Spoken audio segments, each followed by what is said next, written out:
اور اس چوڑیاں بیچنے والی خاتون کی مسکراہٹ ایک کہکے میں بدل گئی۔ سیانے کہتے ہیں کہ پچھلی عمر کی ٹھڑک برباد کر کے رکھ دیتی ہے۔ جہاں یہ ٹھڑک بدنامی کا باعث بنتی ہے، وہیں اگر اس عمر میں کوئی ہڈی پسلی ٹوٹ جائے تو اس کے جڑنے کے چانسز بھی بہت ہی کم ہوتے ہیں۔ اب ایسا ہی ایک پرانے زمانے کا قصہ ہے جو کہ چاچے خیرو کے ساتھ منسلک ہے۔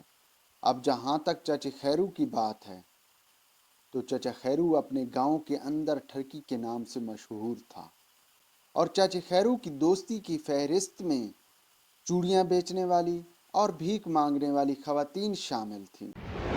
اب ایک دن چاچا خیرو کسی گلی میں جا رہا تھا کہ اس کی نظر اچانک ایک چوڑیاں بیچنے والی عورت پر پڑ گئی۔ اس عورت نے سر پر چوڑیوں کا ٹوکرا اٹھا رکھا تھا اور اپنے دونوں ہاتھوں سے اس نے ٹوکرے کو پکڑ رکھا تھا۔ اب چاچے خیرو نے اس عورت کو دیکھا تو اپنی نظریں راستے کی بجائے اس خاتون پر جما لیں اور مسلسل اس خاتون کو گھورنے لگا۔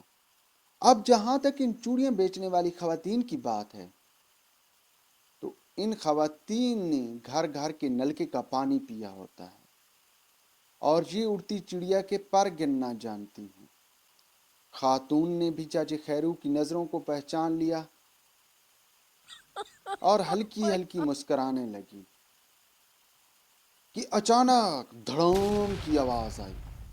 اب مسئلہ یہ تھا کہ چاچا خیرو جس گلی میں جا رہا تھا وہاں ایک گٹر تھا جس کے اوپر ڈھکن نہیں تھا، اور چاچا خیرو بے دہانی میں چلتا جا رہا تھا جبکہ اس کی نظریں تو اس چوڑیاں بیچنے والی خاتون پر تھی، اور اسی بے دہانی میں چاچا خیرو اس گٹر کے اندر جا گرا۔